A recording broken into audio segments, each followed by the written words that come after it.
오늘 하루 화제가 된 여러분이 많이 검색해본 뜬 뉴스들 정리합니다. 프레시안 이명선 기자 어서 오세요. 안녕하세요. 많이 검색된 인물부터 정리해볼까요?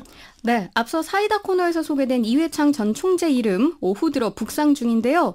일단 비대위원장설에 불쾌했다고 하니까 그만 검색하는 걸로. 네. 네. 다음은 허재 감독, 또 한준희 KBS 해설위원, 양혜원 씨 이렇게 꾸준히 검색되고 있습니다. 허재 감독은 그 남북통일농구 감독이라서죠? 그렇습니다. 조명균 통일부 장관이 이끄는 방북단에 포함돼서 남녀 농구 선수들과 함께 방북한 건데요. 허재 감독은 선수로 평양을 찾았을 때도 설렜지만 15년 만에 감독으로 가니까 감회가 새롭다 이렇게 밝혔습니다. 예. 8년 전에 세상을 떠난 허 감독의 부친이 북한 신의주 실향민이라고 합니다. 아, 그래요? 네. 그런데 이번 방북길에는 허재 감독의 두 아들 태극마크를 달고 함께해서 눈길을 끌었습니다.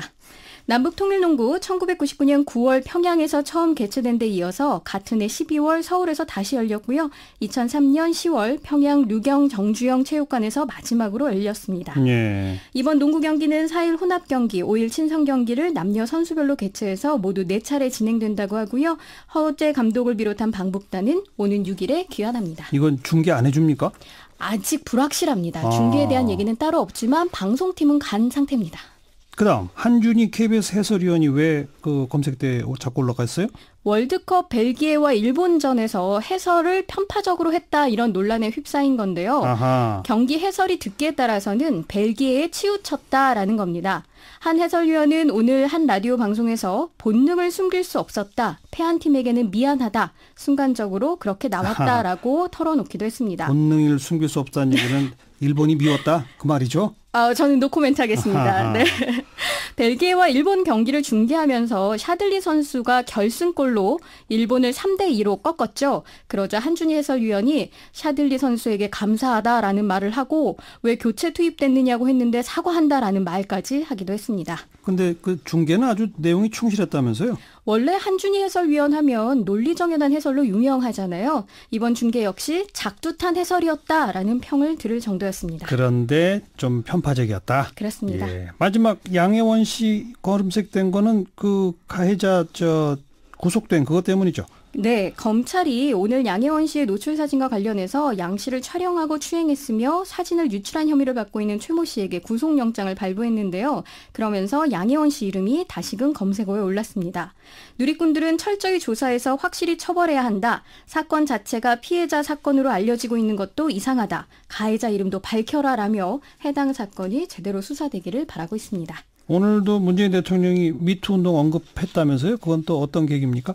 광화문 광장의 수많은 촛불에서부터 최근 미투 운동의 외침까지 쭉 망라하며 국민들께서는 나라다운 나라를 만들라는 요구를 계속하고 있다 이렇게 오늘 얘기한 건데요. 네. 우리 사회 전반에 깊숙이 자리 잡은 성차별과 성폭력을 근절하고 성평등한 민주사회를 만들어내지 못한다면 우리는 그러한 국민의 기본적 요구에 답하지 못하는 것이라고 강조하기도 했습니다. 네.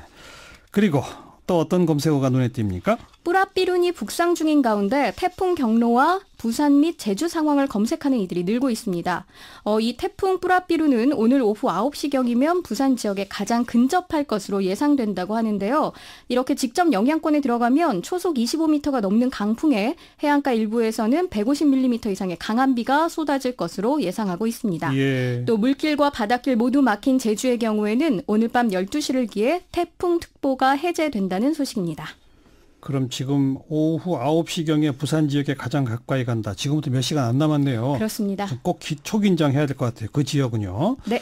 그다음 검색어는요? 태국 소년들인데요. 실종된 지 열흘 만에 태국 유소년 축구팀 선수 12명 그리고 코치 1명이 모두 무사한 것으로 확인됐습니다. 네. 이들은 지난 6월 23일에 태국 치앙라이주의 한 동굴을 탐험하다가 홍수로 불어난 물 때문에 동굴에 갇혔는데 영국 잠수부들이 열흘 만에 발견했습니다. 네.